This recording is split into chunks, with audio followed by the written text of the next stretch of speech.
এখন যে জায়গাটা এসে দাঁড়িয়েছে এই জায়গাটা মোটামুটি সবার চেনা, আর মনে হয় চেনাতে হবে না, বুঝতেই পারছো আমি কোনখানটায় এসে গেছি। একদম এখানে অপোজিট সাইডেই হচ্ছে SH মমতাজউদ্দিনের যে দোকানটা, তারপরে হচ্ছে দ্য প্রাইম। এখানে মোবাইলের দোকান, এগুলো বড় বড় মোবাইলের দোকান। যারা মমতাজউদ্দিন জানো তারা জানোই, মমতাজউদ্দিন এখানে অনেকগুলো স্টোর, 3-4টে স্টোর। এখানেও আমাদের সিগন্যালটা ক্রস করতে হবে। 1 মিনিট, সিগন্যালটা আমি ক্রস করে নিই আগে। আচ্ছা,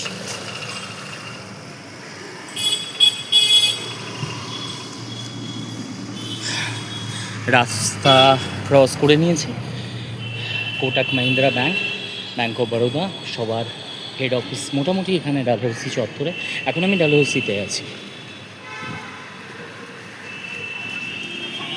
এগিয়ে চলেছি ফুটপাথ দিয়ে। বারবার না ব্লগ করতে করতে ব্লগের মধ্যে মনোসংযোগটা তো অবশ্যই রয়েছে, কিন্তু বারবার ধরে কেন জানি আকাশের দিকে চোখটা চলে যাচ্ছে। আকাশটার অবস্থাটা দেখাই, মনে হচ্ছে যেন সেই গম্ভীর হয়ে রয়েছে, যে কোনো মুহূর্তে ফেটে পড়তে পারে।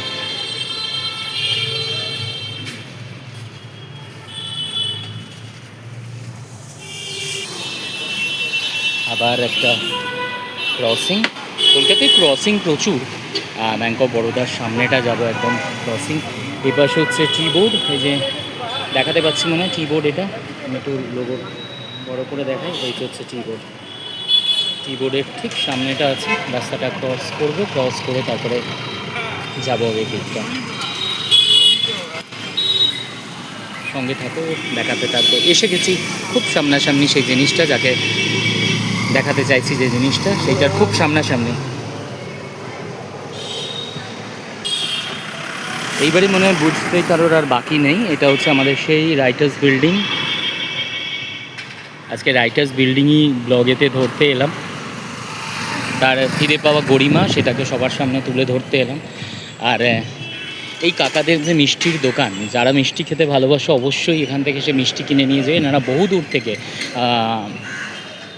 শান্তিনিকেতন, এটা হচ্ছে শান্তিপুর, ওইসব জায়গা থেকে মিষ্টি নিয়ে আসেন, বিভিন্ন রকমের মিষ্টি, আর খুব রিজনেবল প্রাইসে। আমি তো শুধু এখানের মিষ্টি খাইনি, এখান থেকে ঘরের কোনো প্রোগ্রাম হলে সেই মিষ্টি কিনেও এখান থেকে নিয়ে যেতাম।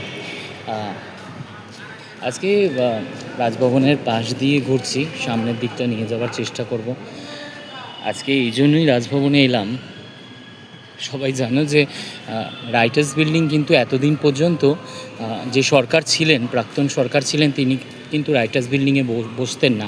রাইটার্স বিল্ডিং কিন্তু বন্ধই পড়েছিল হিসাব মতো 15 বছর ধরে। সেটা গেছিলো, আমি এখনকার যেখানের বাসিন্দা হাওড়া শিবপুরে নবান্ন, সেই নবান্নই বসতেন তিনি। কিন্তু আমাদের মাননীয় মুখ্যমন্ত্রী শুভেন্দু অধিকারী কিন্তু শপথ নিয়েই তিনি কিন্তু রাইটার্স বিল্ডিং থেকেই তার যা প্রশাসনিক দায়িত্ব সেই সমস্ত পালন করছেন। ইভেন সমস্ত মন্ত্রীরা সবাই কিন্তু রাইটার্স বিল্ডিং থেকেই তাদের যা অফিস আর যা প্রশাসনের কাজকর্ম সেগুলো কিন্তু সব আমাদের রাইটার্স বিল্ডিং থেকেই হচ্ছে। এইটা রাইটার্স বিল্ডিংয়ের একদম অপোজিট সাইডের রাস্তাটা, যেখান দিয়ে আমরা চলেছি হেঁটে। সামনে গেলে, আগেই রাইটার্স বিল্ডিংয়ের এই সামনে প্রচুর দোকান ছিল, খাবার স্টল ছিল, সেগুলো 15 বছর আগেই তুলে দেওয়া হয়েছিল। তখন কিন্তু এই জায়গাটা মানে খুব একটা কাছের জায়গা ছিল আমাদের সবার জন্য। এখন শুধু দোকান একপাশেই, এপাশেই সমস্ত দোকান রয়েছে। রাইটার্স বিল্ডিংয়ের এই সাইডের সমস্ত দোকান তো অনেক বছর আগেই তুলে দেওয়া হয়েছে। এখানে এখনও পর্যন্ত চায়ের দোকান রয়েছে, কিন্তু আগের মতো সেরকম নেই, ফাঁকা। কিন্তু রাইটার্স বিল্ডিং তো রাইটার্সই বিল্ডিং, এর গরিমা, এর ঐতিহ্য একে ডেসক্রাইব করা মুখের কথা না।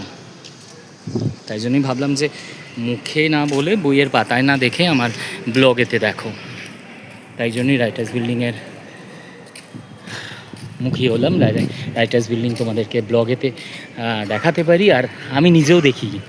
বহু বছর বাদে রাইটার্স বিল্ডিংয়ের এখানটা এলাম, কারণ এটা তো রাইটার্স বিল্ডিংকে পরিত্যক্ত বিল্ডিং হিসেবেই পড়েছিল, আর তারা চিহ্নিতই করেছিল পরিত্যক্ত বিল্ডিং হিসেবে। তাই জন্য এখানের সমস্ত কাজ বন্ধই ছিল। কিন্তু এই রাইটার্স বিল্ডিংয়ের সাথে তো ইতিহাস জড়িত, সেটা জানো। এখানে এই সাইডে সমস্ত ফলের দোকান,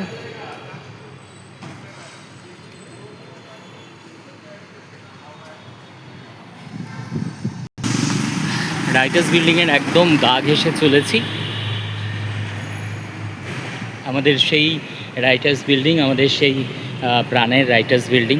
আমি জানি না সামনে ভিডিওগ্রাফি করা বা ফটোগ্রাফি করা প্রহিবিটেড কিনা, যদিও এখনও সেরকম কশনস দেখিনি, কিন্তু লোভ সামলাতে পারলাম না আমার শখের সেই রাইটার্স বিল্ডিং দেখানোর জন্য। আর একটু আগে গিয়ে আমি সামনে থেকে দেখানোর চেষ্টা করব।